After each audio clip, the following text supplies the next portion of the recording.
Abrimos nuestras Biblias en el libro de Juan, capítulo 14. Libro de Juan, capítulo 14. Sean todos bienvenidos a la casa de Dios. Estaremos estudiando del versículo 12 al versículo 15. Juan 14, versículo 12 al 15. ¿Están listos? Dice la palabra de Dios así: en el nombre del Padre, del Hijo y del Espíritu Santo. De cierto os digo, el que en mí cree, las obras que yo hago, él las hará también. Y aún mayores hará, porque yo voy al Padre. Y todo lo que pidiereis al Padre en mi nombre, lo haré, para que el Padre sea glorificado en el Hijo. Si algo pidiereis en mi nombre, yo lo haré. Si me amáis, guardar mis mandamientos. Aleluya. Estamos en el contexto del discurso pascual. Cristo está preocupado por la iglesia. Él está a una semana, unos días de ser entregado. Pero Él no está pensando en sí mismo. Él sabe el dolor que va a venir. Pero Él está pensando en la iglesia, está pensando en sus discípulos, está pensando en estos hombres amados por Él. Él vela, dile al que tienes a tu lado, Él vela aún en tu dolor. Muchas veces nosotros no creemos con firmeza esto. Creemos que en el dolor Dios nos ha abandonado, pero yo te digo hoy en esta hora, aún en tu dolor, Él vela por ti. Veremos dos puntos hoy en esta noche: las obras, versículo 12 y 14. Las obras, así sencillo. Las obras, versículo 12 al 14.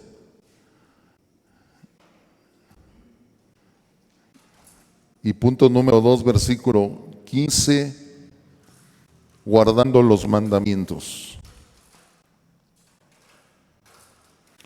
Así que leemos una vez más. Dice: de cierto os digo, el que en mí cree. ¿Cuántos creen aquí? Las obras que yo hago, Él las hará también, y aún mayores hará, porque dice: yo voy al Padre. Y todo lo que pidiereis al Padre en mi nombre, lo haré, para que el Padre sea glorificado en el Hijo. Si algo pidiereis en mi nombre, yo lo haré. Aquí vemos en el versículo 12, de cierto os digo.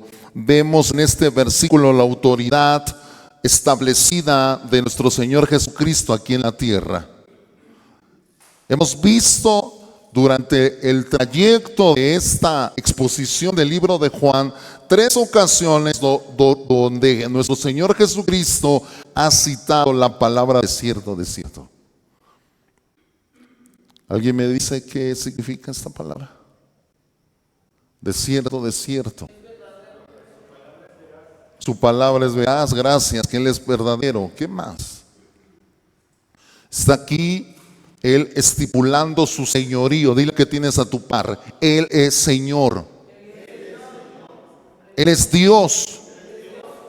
Solamente Él puede decir: de cierto os digo. Todos los profetas hablaron y dijeron: porque Jehová dice así.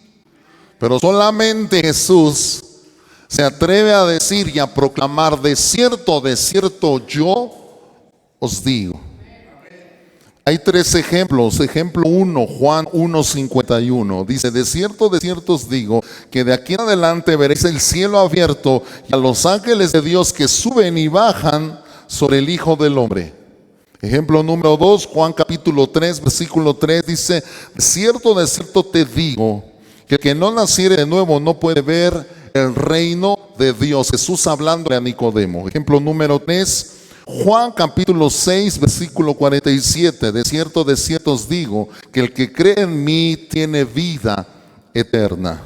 De cierto os digo, es igual a yo tengo toda autoridad, y es veraz lo que a continuación yo te voy a decir. ¿Qué es lo que Jesús ahora viene a decirnos? De cierto os digo que el que cree en mí, las obras que yo hago, él las hará también y aún hará mayores obras. Primer pregunta, ¿de qué estamos hablando aquí? ¿De qué obras estamos hablando aquí? Y número dos, ¿cómo podemos explicar que aún mayores obras de las que Él ha hecho hasta el día de hoy, nosotros haremos? ¿De qué obras estamos hablando aquí, amada iglesia?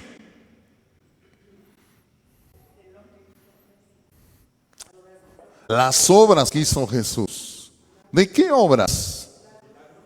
Milagros, sanaciones, prodigios, proezas. Versículo 11, ¿qué dice? Creedme que yo soy en el Padre y el Padre en mí. De otra manera, creedme por las mismas obras. El contexto de lo que estamos viendo hoy en esta noche del versículo 12 y 14 está hablando de un contexto de obras, de prodigios, de señales, de milagros. ¿Estás aquí? ¿Tú crees que Dios es el mismo de ayer, hoy y siempre? ¿Tú crees que Dios sigue sanando? ¿Tú crees que Dios sigue haciendo la obra a través de milagros, señales y prodigios?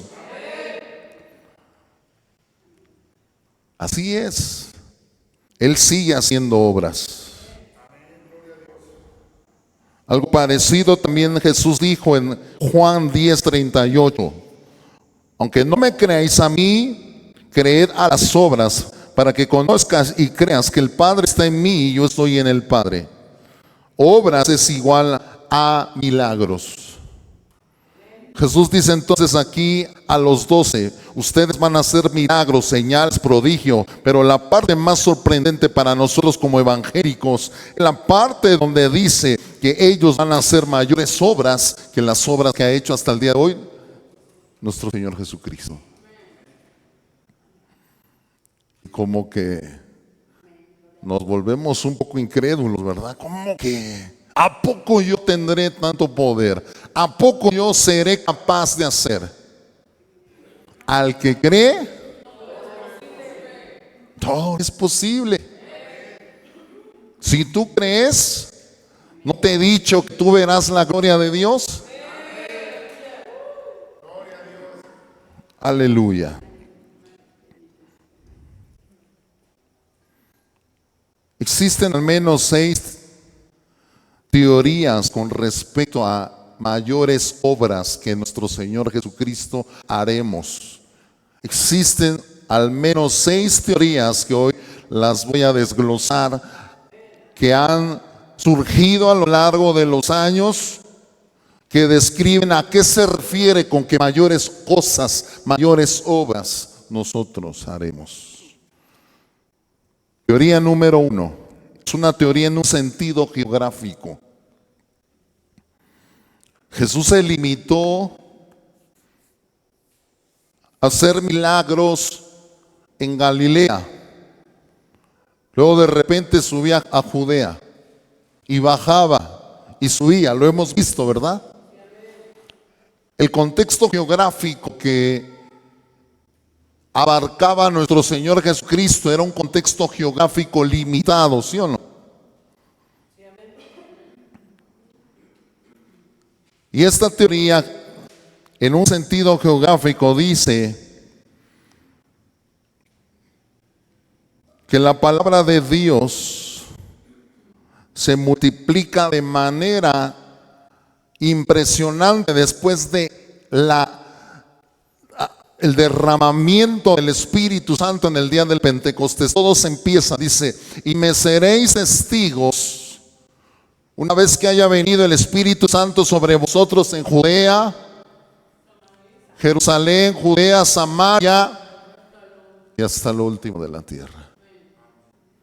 Y después vemos ahí en el libro de Hechos, capítulo 13, a Pablo ahí en Chipre, más allá de Israel, predicando, haciendo milagros, prodigios.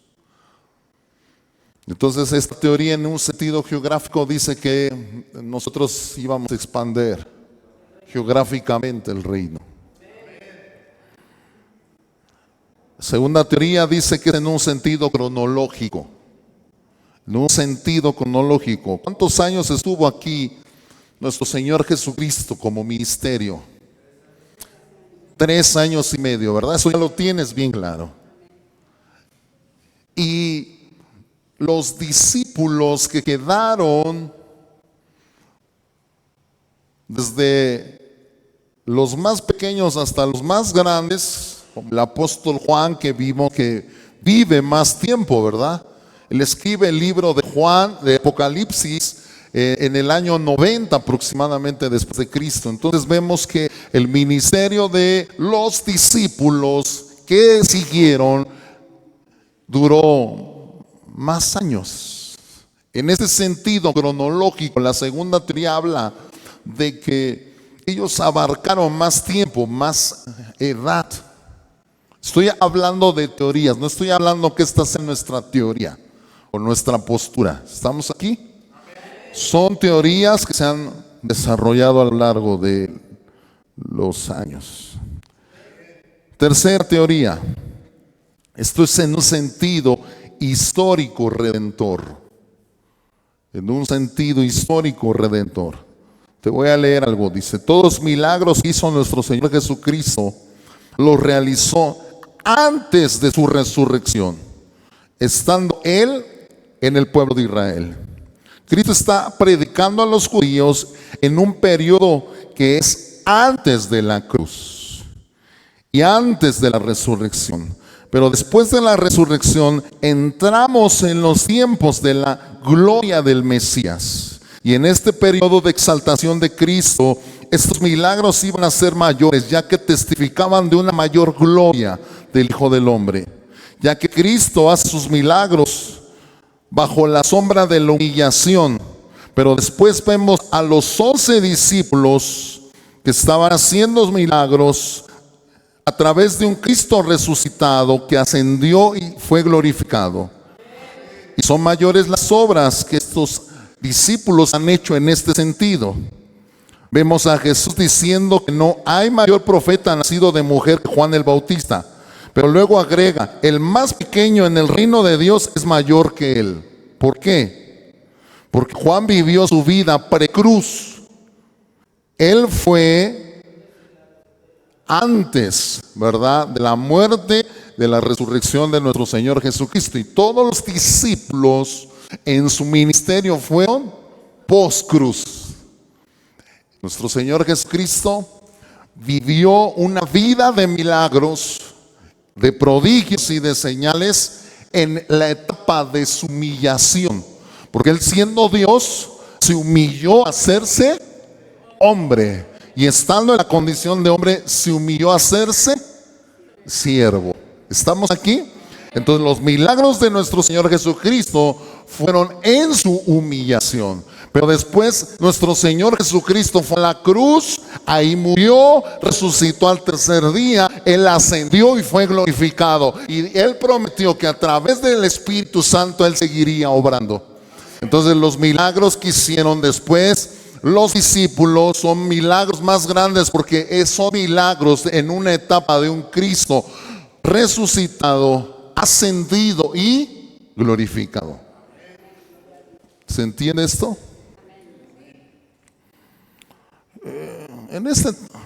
En esta teoría como que entro yo, aquí como que entramos todos, pero bueno, no tan fuerte. La cuarta teoría es en un sentido de alcance de salvación. Aquí es donde yo me puedo identificar más. Es la teoría en el alcance de la salvación. Dice la palabra de Dios que Jesús entró a su tierra natal, pero como nadie creía en Él, no pudo hacer ningún milagro, salvo que sanó a uno que otro enfermo. ¿Sí dice así la Biblia o no? Entró a su tierra natal. Exacto. entró a su tierra natal, él quiso hacer cosas, sus parientes no lo reciben, entonces él dice que no puede hacer ni un milagro, salvo que sana a uno que otro enfermo. ¿Por qué? Aquí entra la cuarta teoría, es una teoría de alcance de salvación. Significa que cuando Cristo se fue y resucitó, pero luego de resucitar, Él se le aparece a 500 hermanos a la vez. Y en el día del Pentecostés estaban sentados ya sobre una congregación de 120 hombres, ¿sí o no? Después, en ese mismo día del Pentecostés, Pedro se levanta y expone su primer discurso. ¿Y cuántos se convierten? 3,000 personas. Y así sucesivamente. Entonces está hablando de un alcance de salvación, porque el milagro más grande que puede hacer nuestro Señor Jesucristo, y que lo único que puede hacer Él, es traer salvación. Todo aquel que cree en mí, aunque esté muerto, vivirá. Quinta teoría es una teoría en un sentido de impacto. De impacto. ¿A quién le gusta lo impactante? Todos somos, de verdad, fans de lo impactante. Y dice Hechos 5:15, que sacaban a los enfermos en las calles y las ponían sobre los lechos para que la sombra de Pedro simplemente cayese sobre de ellos y ellos fueran sanados. Después en Hechos 19, 11 y 12 en Éfeso, una zona gentil, Dios está haciendo milagros extraordinarios por medio de Pablo, de tal manera que le llevaban a aquellos enfermos simplemente sus sudarios, sus pertenencias personales del apóstol Pablo, para que simplemente con ello ellos fueran sanos. Es impactante. Nunca vemos a Jesús sanando con su sombra, pero vemos a un Pedro sanando con la sombra. Entonces, en este sentido de impacto, nosotros aquí esta teoría habla de esto. Las obras que nosotros haremos mayores a lo que nuestro Señor Jesucristo hizo son por impacto. La sexta teoría es una teoría en un sentido numérico de números, ya que considera que todos los discípulos iban a desarrollar estas capacidades a través del Espíritu Santo de hacer grandes prodigios, grandes milagros, grandes señales. Y si contabilizamos todos los milagros de todos los santos de todos los tiempos, pues en los tiempos en los que sucedieron estas situaciones son más milagros que los que hizo Jesús. Entonces esta teoría es en un sentido numérico. Sea la que te identifique más, lo importante es que Jesucristo vino a traernos salvación. A través de milagros, de prodigios y de señales, nosotros hemos podido ver hasta el día de hoy su gloria, y creemos que Dios se puede seguir manifestando de una manera impresionante sobre todos aquellos que aún creen en Él. ¿Estamos aquí? Creemos en Él, creemos en sus obras, creemos en el que Él es enviado y creemos que Él sigue operando. Amén. Jesús dice entonces, les dice a ellos que Él va a hacer a través de ellos cosas más grandes. Versículo 13. Ahora agrega: y todo lo que pidiereis al Padre en mi nombre, lo haré, para que el Padre sea glorificado en el Hijo. Es el poder de Cristo haciendo la obra a través de sus siervos. ¿Cuántos siervos de Dios hay aquí? Los siervos, los discípulos, fueron la herramienta escogida por Dios para realizar todos estos prodigios, todas estas señales, amados. Y Cristo conecta también estos milagros con la oración. ¿Estamos aquí? ¿A cuántos les gusta orar? ¿A cuántos no les gusta orar?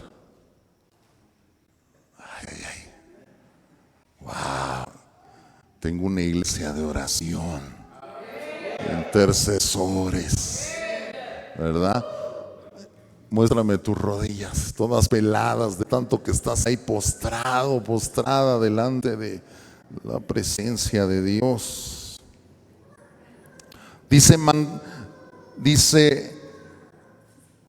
pedidme, es la clave, pedidme, amén. Manténganse conectados a mí en oración, intercediendo. Estar en mi presencia es lo que va a hacer que haya un ambiente de milagros todos los días. Dice la palabra de Dios ahí en el libro de Hechos que ellos estaban allí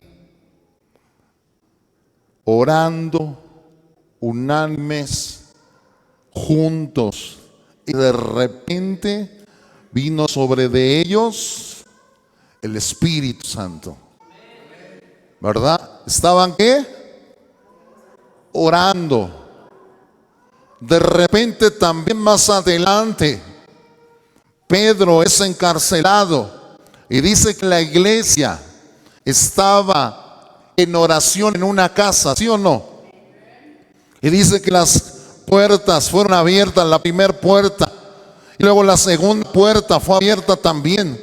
Y cuando ellos estaban allí orando, dice que de repente, ¿verdad?, llegó Pedrito y ya estaba ahí tocándoles a la puerta. La oración trae respuesta, trae milagros sobrenaturales, mueve la mano de Dios. Dice la palabra de Dios que estaba Pablo y Silas también ahí orando, dando gloria, agradeciendo. Estaban encarcelados con cepos en sus pies. Pero de repente dice que ocurrió algo impresionante, porque la oración trae cosas impresionantes. ¿Estás aquí? Por eso es que la vida del cristiano debe de ser una vida de oración y de estudio de la palabra. Perseveraban los discípulos en la oración y en la palabra de Dios, porque esto es lo que traerá vida a la iglesia. Ahora veamos el detalle. Hay 3 temporadas donde se manifestaron los milagros en toda la Biblia. Primera etapa, la etapa de Moisés. ¿Cuántos milagros no vio Moisés ahí? Muchos milagros, ¿verdad? Y más si ven la serie de Moisés, ahí te das cuenta con más lujo de detalle todo lo que Dios estaba haciendo. Maná, codornices, columna de fuego, nubes, calzado eterno, porque dice que su calzado no se desgastaba. Las plagas, ¿verdad? La mano de Dios, el juicio de Dios viéndose y moviéndose de una manera sobrenatural. Esa es la primera etapa de milagros, ¿sí o no? Segunda etapa de milagros, ¿cuándo sucede? ¿Dónde están los teólogos de aquí, de Casa del Alfarero? Josué, no, ahí no vemos casi ya milagros. Elías, la etapa de los profetas, ¿sí o no? ¿Qué representa Moisés? La ley. Y vemos una etapa de milagros para los profetas. Primero 7 milagros que hacen los profetas, Eliseo. ¿Y cuántos milagros hace Elías? Al revés. Elías hace 7 milagros y Eliseo hace ¿cuántos? ¿No recuerdas lo que pidió cuando Elías iba ahí? Pidió una doble porción del espíritu de Elías. 13 milagros llevaba. Pero dice que cuando él estaba muerto, pasó por ahí los huesos, ¿qué? ¿Cuántos milagros fueron? 14 milagros. Esta es la segunda etapa. La tercera etapa es la etapa de la gracia. La etapa de la gracia llega con nuestro Señor Jesucristo y empieza a desarrollarse en la vida de todos los discípulos, ¿sí o no? Los discípulos empiezan a hacer grandes milagros y grandes señales. En la primera etapa y en la segunda etapa había muchos milagros, pero ningún milagro en el nombre de Jesús. ¿Estás aquí? ¿Cuántos milagros se hicieron en el nombre de Jesús? En la primera etapa y en la segunda etapa. ¿Se hicieron en el nombre de Jesús milagros? No se hicieron ningún milagro en el nombre de Jesús. Pero ahora aquí Jesús está incorporando, ahí subrayale y dile, Jesús está incorporando una nueva manera de pedir a través de su nombre. Wow. Dile al que tienes a tu padre, el que no tiene al Hijo, no tiene al Padre. Así que por muy santo que tú te creas, si tú no tienes a Jesús, tú no puedes llegar al Padre. ¿Estás aquí?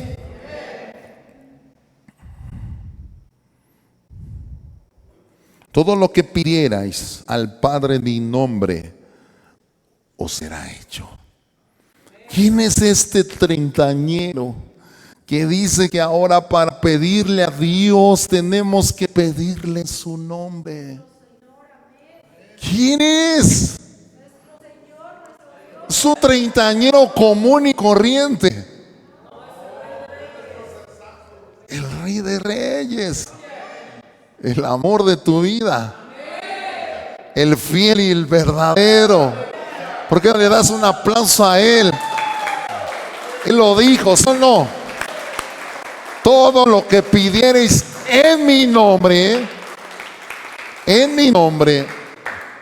abre ya una nueva temporada.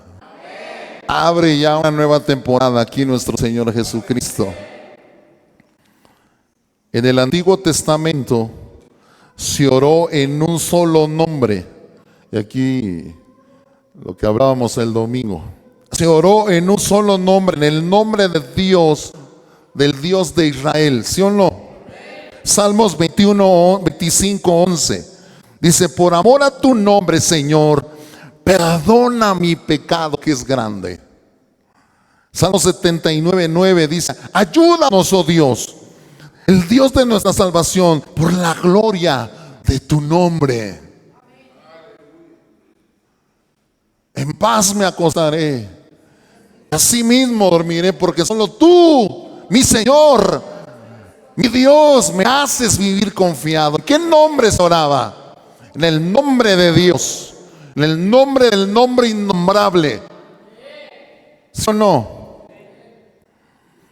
En el Antiguo Testamento, el único nombre legítimo y lícito en el cual tú podías orar era el nombre divino, sagrado, el nombre del Todopoderoso, el Santo, el Sublime, el Excelso. Pero ahora en el nuevo pacto, ¿qué está diciendo aquí nuestro Señor Jesucristo? Abre una nueva temporada para que ahora le pidamos al Dios Todopoderoso, al Omnipotente, al Innombrable, al Ser más maravilloso, a través de su Hijo Cristo Jesús. Damos gloria a Dios por esto. Ya no es ajeno el nombre de nombres para nosotros, porque ahora en Cristo Jesús hay una cercanía, hay una nueva etapa, una nueva vida. ¿Sí o no? No podíamos acercarnos nada más así. Pero ahora Jesús está diciendo, yo estoy aquí con ustedes. ¿Cómo inicia este versículo 14? No se turbe el capítulo 14. No se turbe vuestro corazón y tengan miedo. Imagínense su cara ahí de angustia de estos hombres. Jesús les dice, abro una nueva temporada para que ustedes tengan una vida diferente. Esto es una clara prueba de que nuestro Señor Jesucristo es Dios sobre todo. Yo soy el que soy y podéis orar en mi nombre, porque yo soy el que soy y no hay otro nombre dado a los hombres en el cual ustedes puedan ser salvos. ¿Están aquí? No hay otro nombre. Mi nombre es sinónimo de vida, salvación, cercanía, Mi nombre es sinónimo de eternidad, santificación y todo lo que tú sabes. Gloria a Cristo. Cristo vive y reina. Oramos en este nombre porque el nombre todopoderoso, Jesucristo, es Dios. ¿Por qué oramos en este nombre? Punto número 1. Porque somos pecadores. Y oramos a un Dios que es 3 veces santo. ¿Sí o no? Oramos en el nombre de Jesús porque nosotros no podemos tener acceso directo, porque tenemos a un Dios que es santo, santo, santo. Pero ahora a través de Jesús yo tengo acceso. Recuerda esto, apúntalo ahí para que lo tengas. Si no es por Cristo, yo no me puedo acercar al Padre.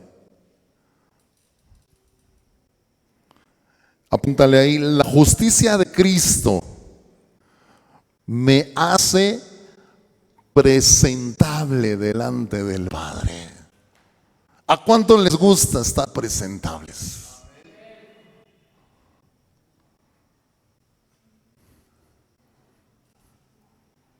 Echando fuera todo espíritu de chimoltrufia,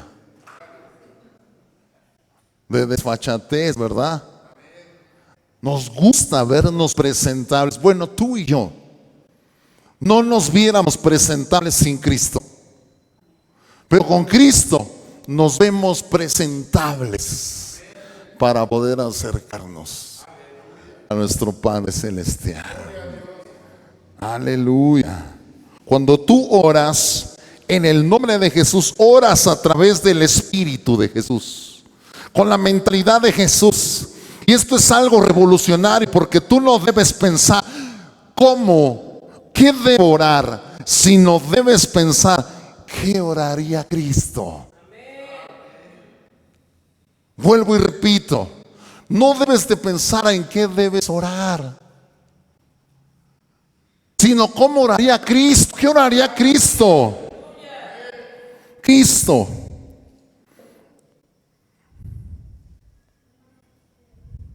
Mi amado, ¿por qué tú quieres que yo ore hoy? ¿Acaso quieres que ore por más dinero? ¿Dónde están los del movimiento de la prosperidad? No vinieron hoy, de lo que se perdieron. Voy a orar por más trabajo, pastor, como que me siento con más fuerza, como que siento que no he quemado esa fuerza que traigo, todo ese punch. ¿Será acaso eso? Voy a orar para que me saque la lotería. Acuérdese que más dinero que me caiga, más voy a traer a la iglesia. Mis diezmos van a ser más generosos. Deme chance, pastor. Es más, amados, oren por mí, para que me saque la lotería y les pueda invitar a todos. Se oye bien, ¿verdad? Fin de semana VIP para todos. Pero ore por mí. ¿Será para eso que Dios nos ha acortado ese andar?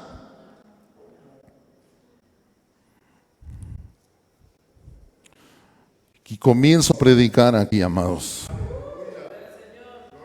Nuestras oraciones deben de empezar a ser cristocéntricas. Padre, glorifica tu nombre en mi vida. Glorifica tu nombre en mi vida. El anhelo más grande de mi vida es que tu nombre sea glorificado. Ese anhelo va por encima de lo que yo deseo, porque mi carne deseará mucho de este mundo, pero mi espíritu está conectado contigo y yo lo único que quiero es que tu nombre sea glorificado. Padre, yo quiero ser más como Jesús. Yo quiero ser más como Jesús. Quiero que ese carácter, ese espíritu sea vivificado en mi vida. Ahora te pregunto, ¿cómo es el Jesús de las Sagradas Escrituras? Porque es muy fácil pensar e imaginarnos en un Jesús. Pero ¿cómo es el Jesús de la Biblia? Se humilló hasta la muerte y muerte de cruz.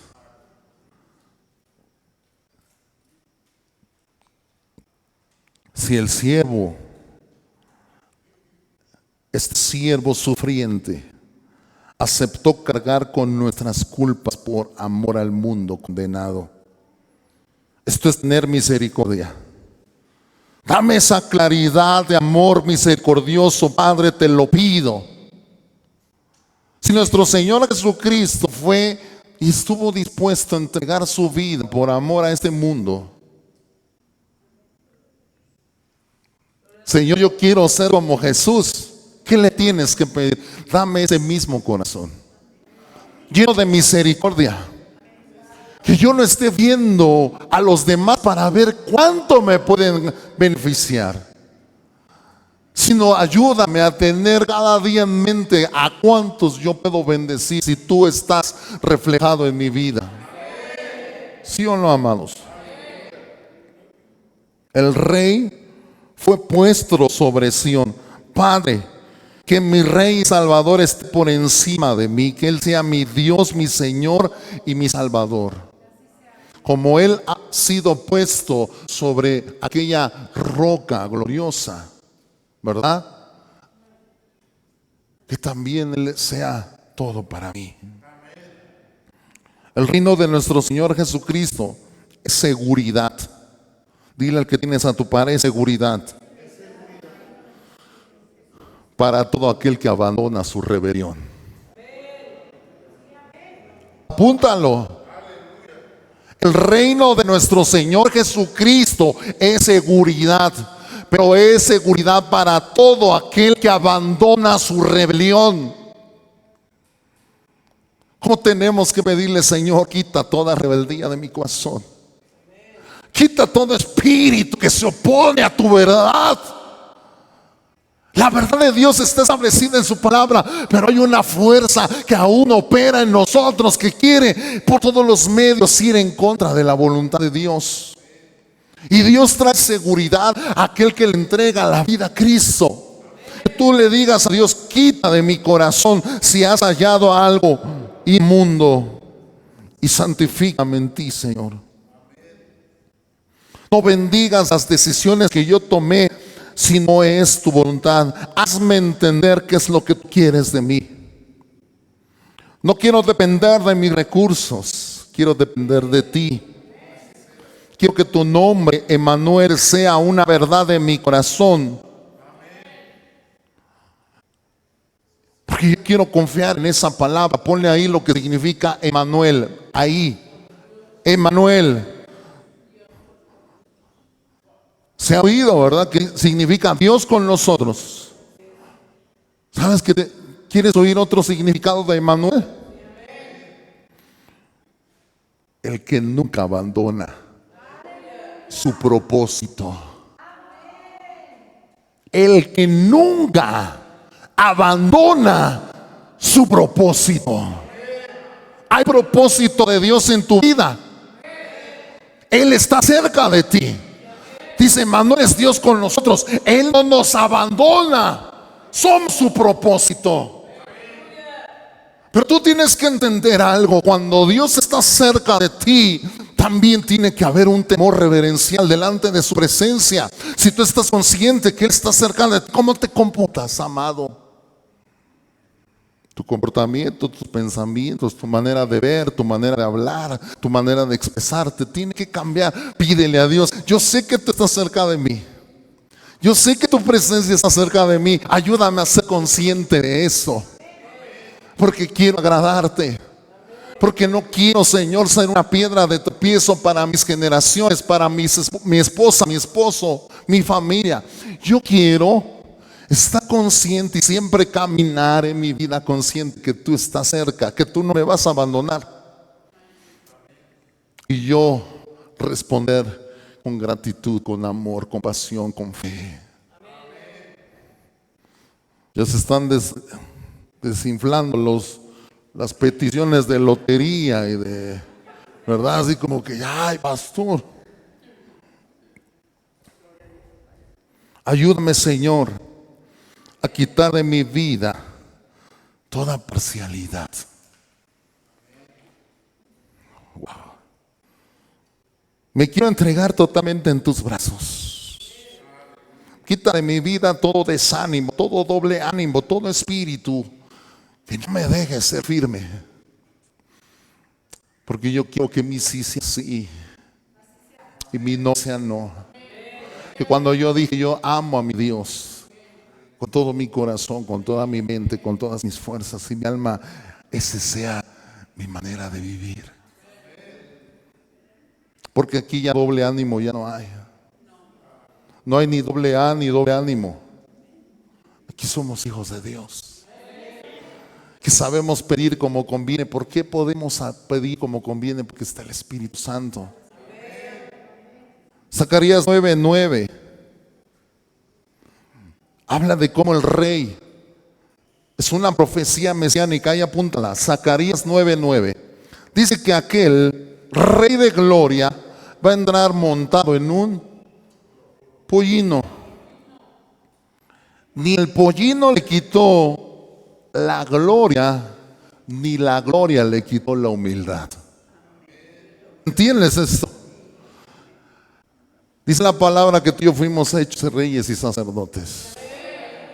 Hay un espíritu de rey que tiene que salir de ti, de sacerdocio. Es un compromiso, pero tú tienes que actuar con humildad.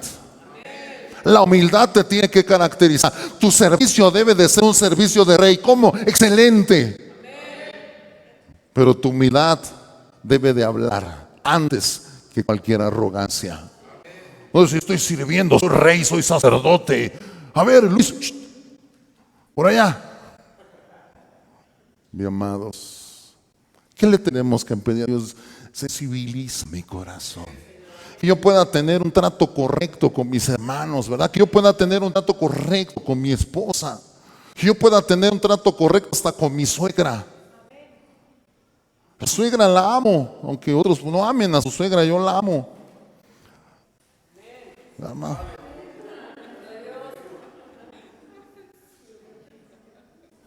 Muy pocos aman a la suegra, yo sí la amo.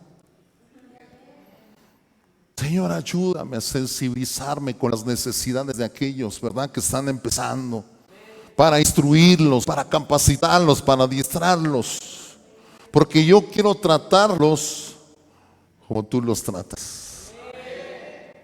Y va cambiando nuestra mentalidad. Jesús enfrentó primeramente el pecado en nuestras vidas. ¿Qué enfrentó Jesús?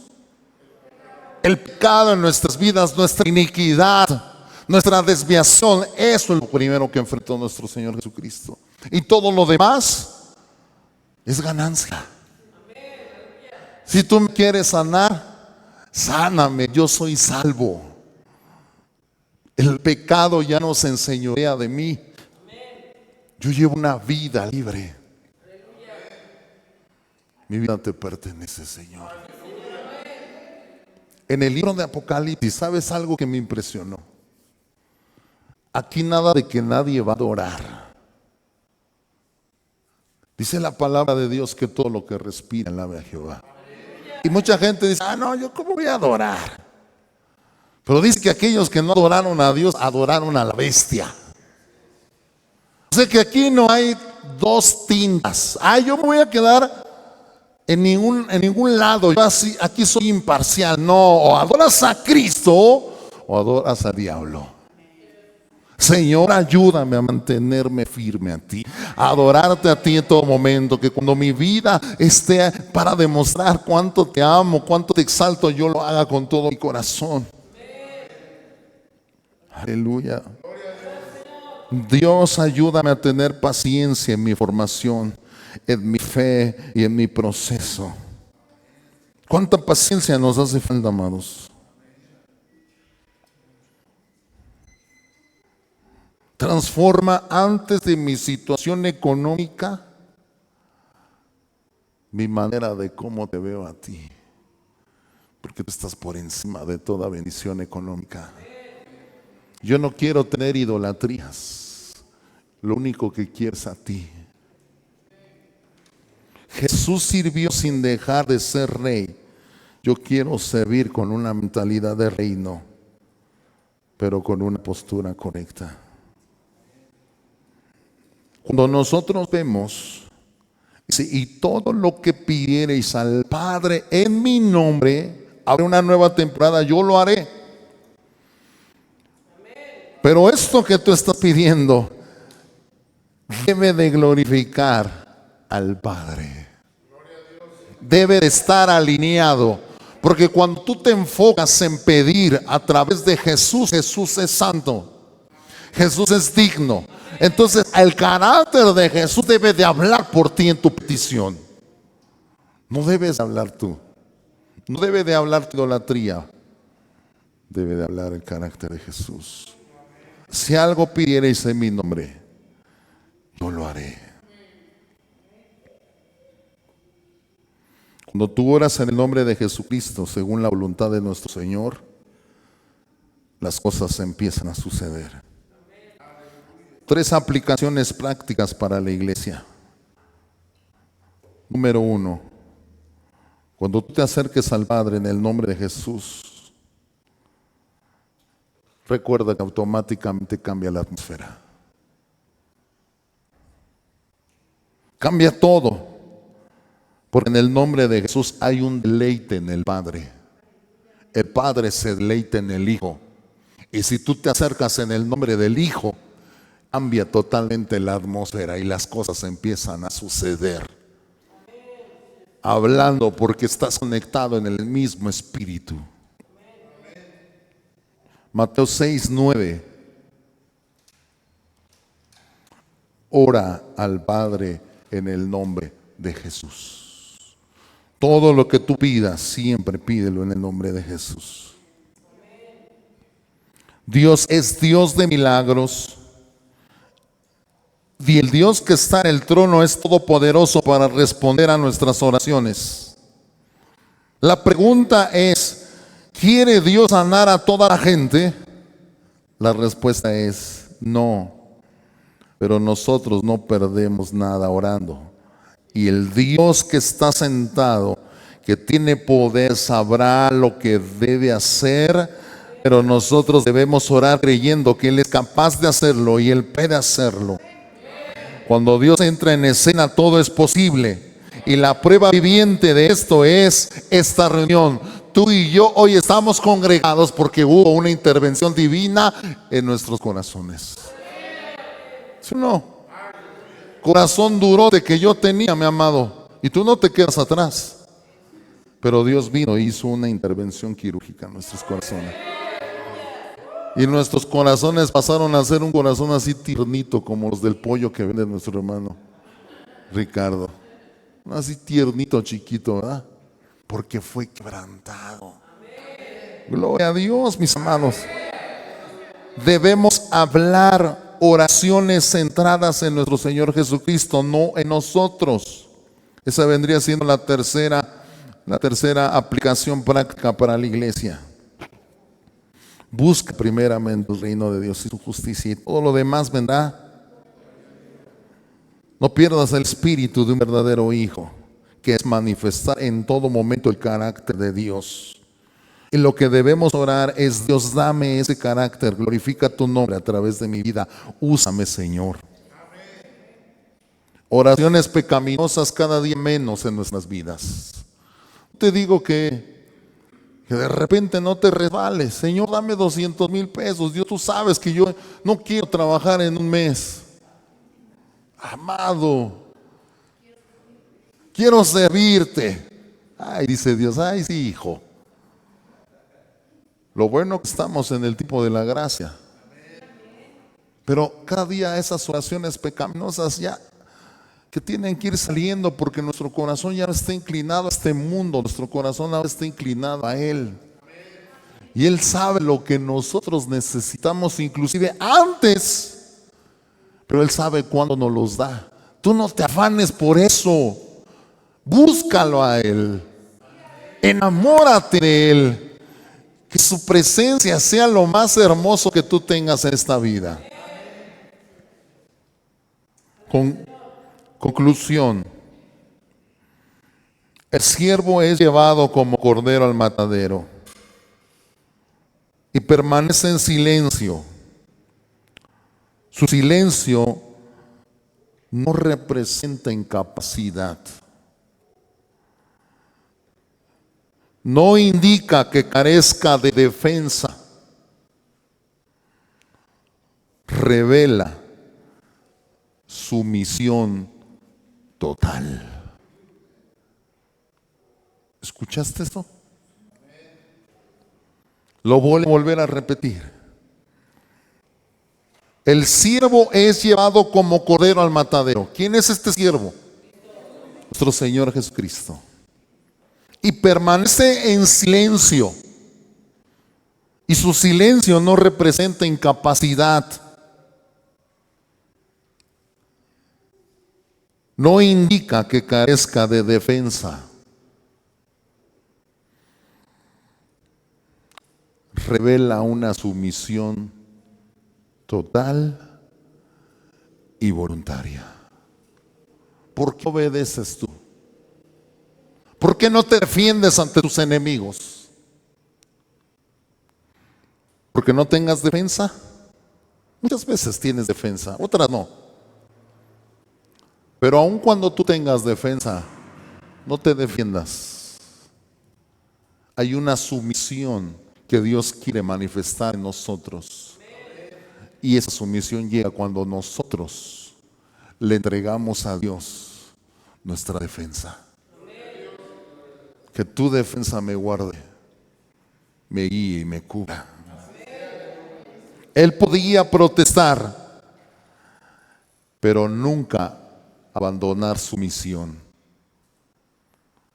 Tu misión es ser hecho conforme al primogénito del Padre. Ya no protestes, Dios, ¿por qué? Ahora esto. Dile, ayúdame a entender que tú llevas y quieres hacer algo mucho más grande en mi vida. Puedes admirar al siervo, pero Dios no quiere que lo admires. Dios quiere que tú te rindas a Él. Porque admiración y rendición no es lo mismo. La gracia precede al reconocimiento. Hoy decide mirar a Mesías con arrepentimiento y no con indiferencia. Jesús fue vindicado como Señor y no puede ser tratado a partir de ahora en tu vida como un consejero espiritual. Él debe de ser el Señor de tu vida. El que te hable y tú estés atento. Señor, ¿qué quieres que hagamos hoy? Y cuando Jesús te hable, con todo tu corazón y sinceridad le digas, heme aquí, Señor. Yo estoy listo para ser transformado por ti.